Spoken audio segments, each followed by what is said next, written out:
Isang kumpanya ng artificial intelligence na nagbibigay ng mga serbisyo sa paglabel ng data at pagsusuri ng modelo upang bumuo ng mga application para sa artificial intelligence. Sa edad na 24 noong 2021, siya ang naging pinakabatang self-made billionaire sa mundo noong panahong iyon.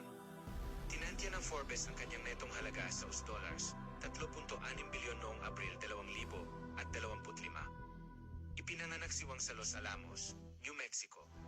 Siya ay anak ng mga Chinese na imigrante na nagtrabaho bilang physicist sa Los Alamos National Laboratory sa New Mexico. Si Wang ay mahilig sa matematika at computer programming mula pagkabata. Kwalipikado siya para sa Math Olympiad program noong 2013, ang US Physics Team noong 2014 at naging finalist ng USACO noong 2012 at 2013. Nag-aral siya sa Los Alamos High School at pagkatapos ay lumipat siya sa Silicon Valley upang maging software engineer sa wealth management company, Adipar. Sa kanyang kabataan, nagtrabaho si Wang para sa Quora bilang isang software programmer.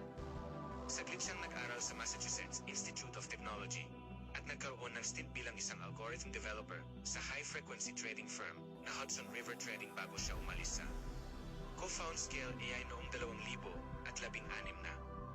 Noong 2016 na, itinatag ni Wang ang Scale AI. Isang kumpanya ng artificial intelligence na nagbibigay ng mga serbisyo sa paglabel ng data at pagsusuri ng modelo upang bumuo ng mga application para sa artificial intelligence. Ang dating executive ng Amazon na si Jeff Wilke ay nagsilbi bilang isang kagapayo kay Wang. Noong 2021, ang valuation ng kumpanya ay umabot sa US$7.3 bilyon.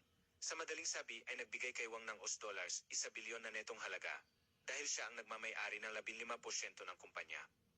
Nakatanggap ang Scale AI ng mga kontrata sa pagtatanggol mula sa United States Armed Forces at natap ng Chief Digital and Artificial Intelligence Office ng Pentagon upang subukan at suriin ang kaligtasan at pagiging maaasahan ng malalaking modelo ng wika para sa pagpaplano at paggawa ng desisyon ng militar.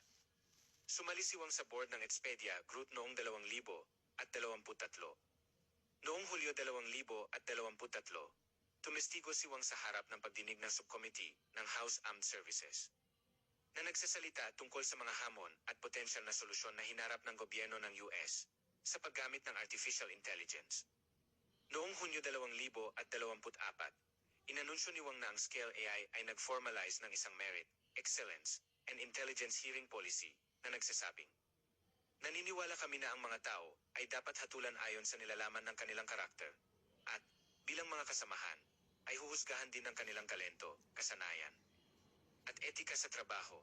Ang MEI ay isang katulad ngunit salungat na kasanayan sa diversity, equity, and inclusion. Noong Enero 2025, si Wang ay kabilang sa isang grupo ng mga tech-based na founder at chief executive officer sa ikalawang inaugurasyon ni Donald Trump. Sumulat din siya ng isang liham na direktang naka-address kay Pangulong Trump na nagdedeklara na dapat manalo ang Amerika sa AI war. Sa bandang huli ng buwan, nagsalita si Wang sa World Economic Forum na itinatampok ang lahi ng artificial intelligence sa pagitan ng Estados Unidos at China. Partikular na nakapalibot sa mga kakayahan ng DeepSeek.